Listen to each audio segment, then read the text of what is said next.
우리는 탕자의 비유의 결론부에 돌아온 탕자, 돌아온 아들을 반기는 아버지의 그 사랑과 아버지의 은혜에 감동하고 취한 나머지 우리는 그 과정은 도외시했습니다.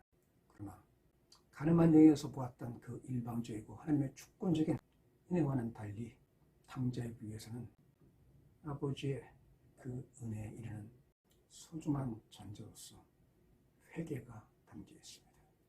요컨대 이 탕자의 비유에서 우리가 절대로 간과할 수 없는 메시지는 아버지의 긍휼, 아버지의 사랑, 그 은혜, 이른바 하나님의 무한의 긍휼을 섣불리 말하기에 앞서 우리는 회개라는 소중한 다리를 반드시 건너야 할 것입니다. 이를 분명히 이해하기 위해서 우리는 탕자의 비유가 있는 본문을 다시 한번 살펴봅니다. 누가복음 15장입니다. 이것이되 어떤 사람에게 두 아들이 있는데 그 둘째가 아버지에게 말하되 아버지여 재산 중에서 내게 돌아올 분깃을 내게 주소 하는지라. 아버지가 그 살림을 각각 나눠주었더니 그 후 며칠이 안 되어 둘째 아들이 재물을 다 모아가지고 먼 나라에 가서 거기서 화랑방탕하여 그 재산을 낭비하더니 다 없앤 후 그 나라에 크게 흉년이 들어 그가 비로소 궁핍한지라. 14절에 비로소 궁핍한지라 이 구절에 주목하시기 바랍니다. 재산을 전부 탕진하고 더욱이 흉년까지 들어서 그는 극한의 궁핍에 처하게 된 것입니다. 이어집니다. 가서 그 나라 백성 중 한 사람에게 붙여 사니 그가 그를 들러보내어 돼지를 치게 하였는데 그가 돼지 먹는 취업 열매로 배를 채우고자 하되 주는 자가 없더라. 돼지가 먹는 취업 열매, 질기고 뻣뻣해서 사람이 도저히 먹을 수 없는 취업 열매로 간신히 생명을 유지하고 있었는데 이제는 그 취업 열매조차 주는 자가 없더라는 것입니다. 이제는 굶어 죽을 수밖에 없는 상황까지 다다른 것입니다. 이어집니다. 17절 이에 스스로 돌이켜 이르되 내 아버지에게는 양식이 풍족한 분꾼이 얼마나 많은가. 나는 여기서 쉬어 죽는구나. 내가 일어나 아버지께 가서 이르기를 아버지 내가 하늘과 아버지께 죄를 지었사오니 지금부터는 아버지의 아들이라 일컬음을 감당하지 못하겠나이다. 나를 품꾼의 하나로 보소서 하리라 하고 여기에서 중요한 두 개의 구절이 있습니다. 17절 이에 스스로 돌이켜입니다. 여기에서 이에 스스로 돌이켜 라고 할 때 여기서 돌이킨다는 말은 지금의 상황을 되돌아본다는 의미입니다. 자신의 지금 처지와 자신의 죄에 대한 깨달음이 있었다는 것입니다. 이것이 나의 죄요 나의 잘못이라는 것을 알게 되었다는 것입니다. 18절에서는 내가 하늘과 아버지께 죄를 지었으니 라는 말은 자신의 죄에 대한 고백입니다. 내가 하늘과 아버지께 죄를 지었사오니 지금부터는 아버지의 아들이라 일컬음을 감당하지 못하겠나이다. 나를 품꾼의 하나로 보소서 하리라 하고 내가 더 이상 아버지의 아들이 아니라 단지 아버지 집에 일하는 품꾼, 종의 하나로 보소서 하는 말은 자신의 죄에 대한 속죄입니다. 그리고 20절 가장 중요한 이를테면 회개라는 말에 그 본뜻에 가장 부합하는 구절이 나타납니다. 20절입니다. 이에 일어나서 아버지께로 돌아가니라. 다시 반복하겠습니다. 이에 일어나서 아버지께로 돌아가니라. 무슨 말입니까? 자신이 처했던 죄의 자리에서 벗어나 이제 아버지께로 나아간다는 말입니다. 회개라는 말의 본뜻은 아버지께, 즉 하나님께로 돌아감입니다. 이어집니다. 이에 일어나서 아버지께로 돌아가니라.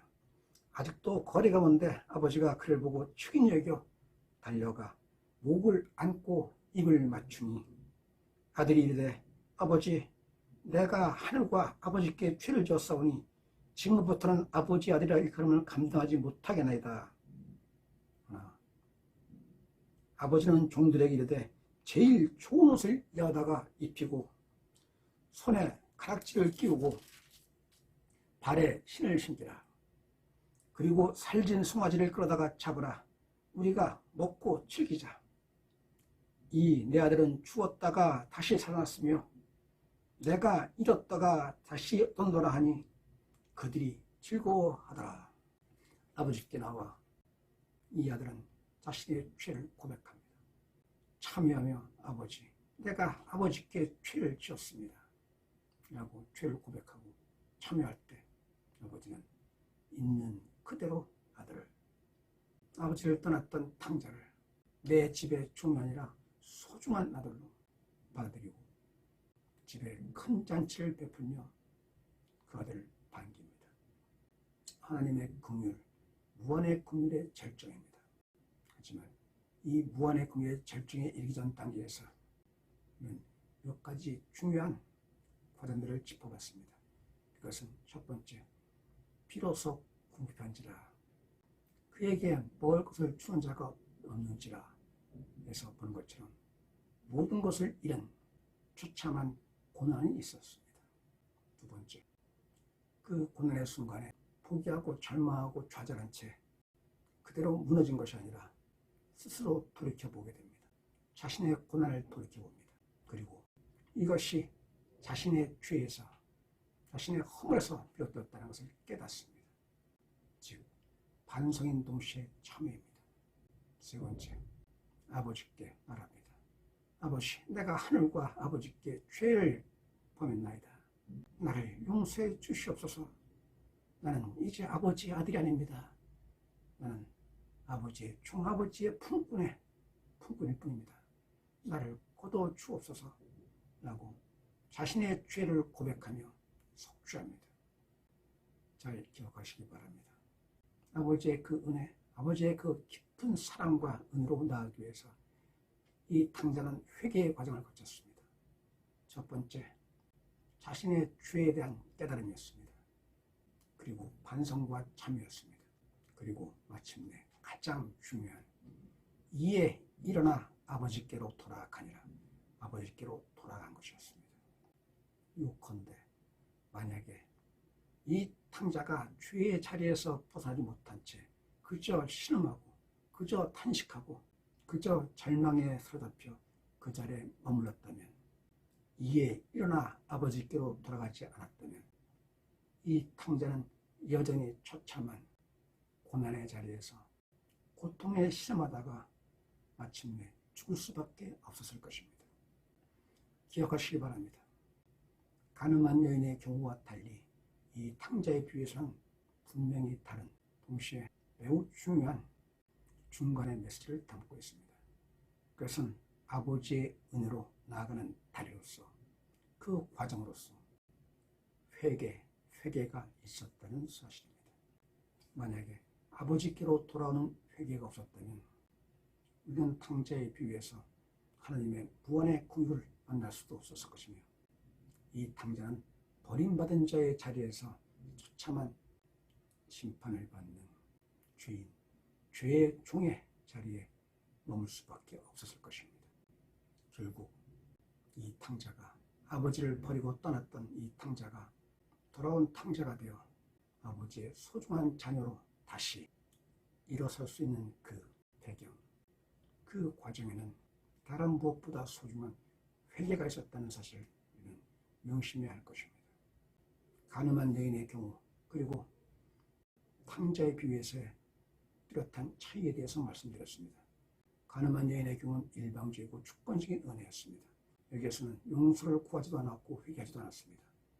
그럼에도 불구하고 이 여인이 살 수 있었던 것은 하나님의 일방적이며 주권적인 은혜였습니다. 반면에 탕자의 비유에서는 회개라는 생명의 다리를 거치면서 마침내 구원에 이르는 과정이 그려져 있습니다. 구약시대, 예수시대 이전에 그 시대에는 직접 계시를 통한 하나님의 일방적 은혜와 우리는 종종 만납니다. 아브라함을 부르시며 너는 본토 친척 아버지 집을 떠나 내가 너에게 보여줄 땅으로 가라고 말씀하시며 너는 거기에서 믿음의 초상으로 우뚝 서리라고 말씀하실 때 아브라함은 의인이기 때문에 아브라함은 하나님을 믿었기 때문에 아브라함은 회개하였기 때문에 하나님의 부르심을 받은 것이 아니었습니다. 단지 일방적인 하나님의 부르심이었습니다. 모세도 마찬가지입니다. 가시떨기나무에서 불길로 등장하신 하나님이 모세에게 말씀하십니다. 네가 서 있는 곳은 거룩한 곳이니 너는 네 신을 벗어라 라고 말씀하시며 이집트의 종살이하던 히브리 백성을 구원할 수 있는 위대한 사명을 부여하십니다. 그때 모세는 하나님을 믿지도 하나님이 누구인지도 그리고 의인이지도 않았습니다. 동족 형제를 죽이고 모래더미에 숨긴 채 떠나 위대한 광야에서 40년을 떠돌던 모세였습니다. 그에겐 어떤 의도 없었습니다. 하지만 하나님이 일방적으로 그를 부르십니다. 그리고 그에게 위대한 사명을 맡기십니다. 이렇게 성경을 보면 하나님의 일방적인 은혜로 하나님의 직접 계시를 통한 부르심을 종종 우리는 볼 수 있습니다. 하지만 예수 시대 그리스도의 성령의 역사는 지금 이 시대는 예수를 믿음으로 말미암아 구원에 이르는 시대입니다. 예수께서 말씀하십니다. 예수께서 공생애를 시작하시면서 세상에서 처음 하신 말씀, 첫 일상이 바로 회개하라, 하나님 나라가 가까이 왔다입니다. 무슨 말입니까?